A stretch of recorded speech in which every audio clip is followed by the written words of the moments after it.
जनाब अब्दुल मुत्तलिब की किफालत में।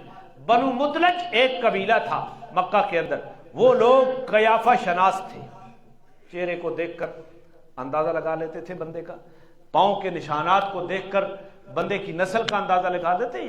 और अब ये बड़े इन्हें तो अपनी नस्लें तो क्या, इन्हें तो घोड़ों की नस्लें भी याद थी, इन्हें तो ऊंटों की नस्लें भी क्या थी, याद थी। तो क्याफा शनासी की बड़ी अजीब हालत थी। बनु मुदलज एक कबीला था, क्याफा शनास था।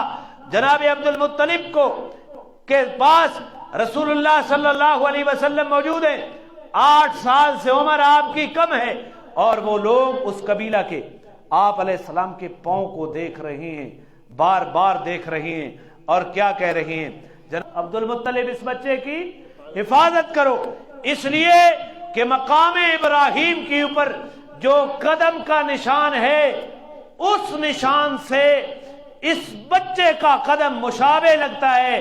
इतनी मुशाबिहत किसी और के कदम में नहीं पाई जाती जितना मकाम इब्राहिम के पत्थर के ऊपर जो कदम लगा हुआ है, उसकी मुशाबिहत इस मोहम्मद के कदम के साथ पाई जाती है।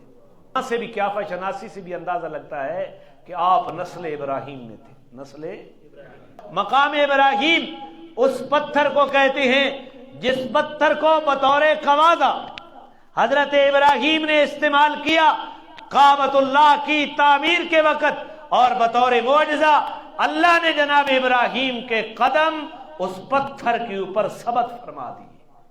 वो बनी मुदलज का कबीला कहता है, अब्दुल मुत्तलिब इस बच्चे की हिफाजत करो, मकाम इब्राहिम के ऊपर जो नक्शे पा लगा हुआ है, उस नक्शे पा के साथ जितनी मुशाबिहत आपके पोते मोहम्मद के कदम की है, किसी और बच्चे की मुशाबिहत इसके कदम के साथ, लिहाजा इसकी हिफाजत करो।